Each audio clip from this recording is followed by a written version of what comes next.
प्रत्येक क्रिया की बराबर और विपरीत मात्रा में प्रतिक्रिया होती है। मतलब एक्साइटमेंट तो चाहिए, ठीक है। सबसे पहले दोस्तों, मैं आदरणीय हमारे एडोशा बिजनेस डायरेक्टर्स आदरणीय Chandresh Chaturvedi sir, Tushar Rawal sir, Anil Kumar Gupta sir, Rafiq sir, Vicky sir, Devendra Baladhare sir, दरातान से माने सर, महादेव उदय सर, इन सभी का दिल से धन्यवाद करूंगा कि इन सबके कारण आज मैं इस जगह पर पहुंचा हूं।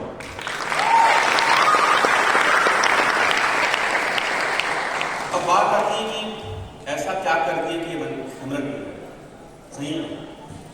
तो दोस्तों, मैं एक छोटी स्टोरी जानता हूं जहां पर क्या होता है कि एक जंगल रहता है और उस जंगल में एक छोटा सा खरगोश होता है और उस खरगोश को गलती से एक कुत्ता निकालता है और बड़े बड़े घास रहते हैं। उस बड़े बड़े घास के बीच में जो खरगोश है वो इधर उधर भागता था और उस खरगोश को खाने के लिए जो कुत्ता था वो कुत्ता भी आगे पीछे भागता था। और खरगोश कैसे भागता है? कभी इधर कभी इधर कभी इधर कभी इधर, और उसको पकड़ने के चक्कर में कुत्ता भी कभी इधर कभी इधर कभी इधर कभी इधर कभी इधर। और ये सारी घटना को दूर से एक आदमी देख रहा था और उसने बोला कि ये कुत्ता पागल हो गया। क्या बोला? क्या कुत्ता पागल हो गया? भाई प्रॉब्लम इतनी है कि उसको खरगोश दिख रहा है और तेरे को नहीं दिख रहा है, बस प्रॉब्लम इतनी है। आज जब आप फील्ड में निकलते हो तो घर वाले क्या बोलते हैं? थला भूल मर जाते हैं, देखते किंजर क्या ही चार क्या ही कुछ नहीं। कारण क्या है कि बहुत बार ऐसा होता है दोस्त कि कुछ चीजें जो लोगों को नहीं दिख रही है लेकिन आपको दिख रही है, और जब आप ऐसी चीजों के लिए भागते हो जो लोगों को ना दिखे लेकिन आपको दिखे तो लोग आपको पागल बोलते हैं। और अगर पागल बोलते हैं तो मैं पागल अच्छा हूं, ठीक है, अच्छा हूं पागल, क्योंकि अगर पागल बनने से 35 लाख अंदर होता है ना तो और बड़ा पागल बनना चाहता हूं।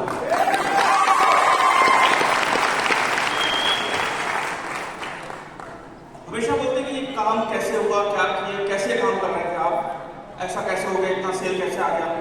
मैं हमेशा बोलता हूँ एक स्लोगन है मेरा और मैंने इसको मान लिया है और ये मुझे मेरे आदरणीय चंद्रेश सर ने दिया है, और वो ये, मैं पहली बार सर से मिला था, सर बोले कि मैंने कुछ कंप्लेंट किया था। सर ने बस मेरे से एक सवाल पूछा था, भाई ये कंपनी किसकी है? इसका जवाब दे दे, मैं तेरे सारे सवाल का जवाब दूंगा। और जवाब क्या है? कंपनी किसकी है? और जैसे ही कंपनी मेरी हो गई अब कोई समस्या ही नहीं, सारे काम करने, जो काम करोगे वो करने हैं, क्योंकि कंपनी किसकी है? और दोस्तों एक छोटी सी स्टोरी के माध्यम से समझाना चाहूंगा कि कैसे एक आदमी बड़ा काम कर पाता है, बड़ी सफलता ले पाता है। एक बहुत पुरानी घटना है। एक बार दो दोस्त थे, वो दिल्ली में किसी ऑफिस में जॉब करते थे, गवर्नमेंट जॉब करते थे, ठीक है। आवाज क्लियर आ रही है? दो दोस्त थे, दिल्ली में एक ऑफिस में जॉब करते थे और ऑफिस में जॉब करते करते उन लोगों को 15-20 साल हो गए थे। दोनों दोस्त साथ में जॉब शुरू किए थे और साथ में उन लोगों ने बीआर ले लिया। बीआर मतलब वॉलंटरी रिटायरमेंट ले लिया, ठीक है। और नौकरी छोड़ने के बाद दोनों दोस्त जो है फिर अपने अपने काम में लग गए। एक दोस्त बोला कि मैं अपनी खुद की कंपनी बनाऊंगा, वो अपनी कंपनी खोलने के लिए चला गया, और दूसरा दोस्त वापस किसी कंपनी में जाकर इंटरव्यू देने लगा, इंटरव्यू दे रहा था जाकर, ठीक है। 2-4-5 साल के बाद क्या हुआ, जो पहला दोस्त था जो कंपनी खोला था उसकी कंपनी करीब 200 करोड़ की कंपनी बन गई, और दूसरा दोस्त था वो अभी भी इंटरव्यू दे रहा था। और इंटरव्यू देते थे एक दिन वो उसी कंपनी में इंटरव्यू देने चला गया जहां पर उसका दोस्त मालिक था, ठीक है। अब जब इंटरव्यू देने गया, देखा कि सामने में जो बॉस बैठा है वो कौन है? कंपनी में मेरे दोस्त मालिक हो। तो फाइनली वो सेलेक्ट हो गया। सेलेक्ट होने के बाद वो ऑफिस आने जाने लगा, काफी लोग बैठते साथ में, लेकिन चूंकि दोस्त भी था तो कभी कभी ऑफिस के बाद वो दोनों साथ में बैठते। और जब एक बार वो लोग साथ में बैठे थे तो पहले दोस्त जो वहां नौकरी कर रहा था वो अपने दूसरे दोस्त को बोला कि यार तेरे को याद है हम दोनों साथ में जॉब में लगे थे? बोले हाँ। तो वो याद है कि हम दोनों साथ में बीआर लिए? बोले हाँ याद है। तेरे को याद है कि मैं इंटरव्यू देने चला गया तो अपनी कंपनी खोला और आज देख तू इतनी बड़ी कंपनी का मालिक है और मैं आज भी नौकर हूं? तब उसके दोस्त ने रुक,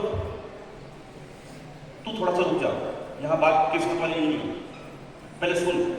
तुझे याद है कि हम लोग जब पहली कंपनी में नौकरी करते थे, जॉब करते थे, तो हमारा ऑफिस जो है वो ऑफिस से जो बस स्टैंड है जहां घर के बस मिलती थी वो करीब 2 किलोमीटर दूर था, और हमें अपने ऑफिस से कार मिलती थी जो हमको बस के अंदर छोड़ती थी, और हम फिर बस पकड़ के अपने घर जाते थे।